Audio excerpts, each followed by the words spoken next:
Terrace Houses of Ephesus were homes of the wealthiest families of the city. One of the most obvious indicators that these residences were for the wealthy, besides their size, is the presence of mosaics. Mosaics are a pattern or image initially made of irregular pieces of colored stone, but by the time of the Roman imperial period, they were incorporating standard cubes of stone, glass, and ceramic. For the very wealthy who desired eye-popping colors, special stones or materials had to be imported from abroad at great expense. Although you may have gotten away with a tradesman for repeating abstract patterned mosaic, an artisan was required for depictions of people and animals, and only the most skilled artisan could put together a mosaic depicting movement. Skilled mosaic artisans were not easy to come by. All this made the mosaic a symbol of wealth. However, we can't reduce a mosaic during this time period to being only a symbol of wealth. Of course, some mosaic subject matter was probably picked for rather mundane reasons.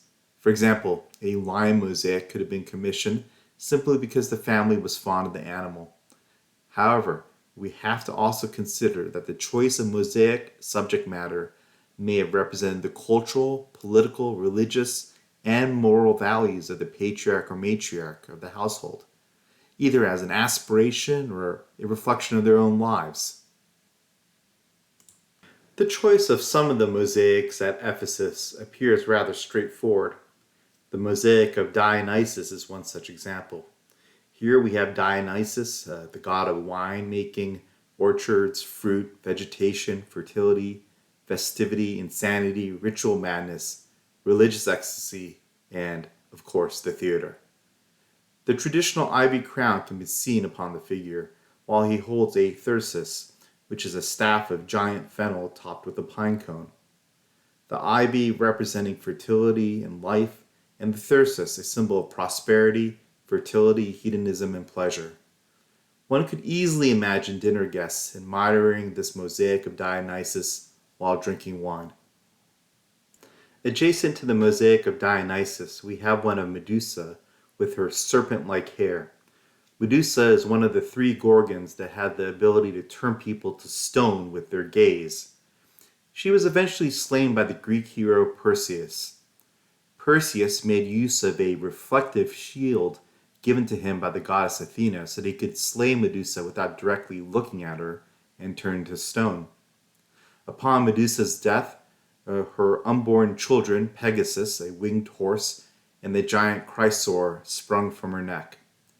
The head of Medusa was thought to have the power to avert evil influences as well as bad luck. In the context of these villas, it would make sense to have a protective ward in the household, as many cultures still have to this day. The most interesting mosaic to me, mostly because the subject matter is open to some interpretation, is the god Triton with a sea nymph called a Nereid. Some people have described this mosaic as actually depicting the god Poseidon leading his wife, the sea nymph Amphitrite, on a half-horse, half-fish animal called a hippocampus. My own personal feeling is that the male figure is depicting the son of Poseidon and Amphitrite called Triton. The male figure is shown with a tail and horns, far more consistent with how Triton was depicted. Poseidon was typically depicted with fully human characteristics, including legs, often holding a three-pointed spear called a trident, whereas the figure here is holding a five-pointed one. It is worth noting that Amphitrite was often depicted with a crab claw-like crown, and we see a suggestion of this in the mosaic. The simplest explanation would be that this is a generic merman leading a generic sea nymph, although I personally want to believe that the family that commissioned the mosaic wanted something more than an aesthetically pleasing composition.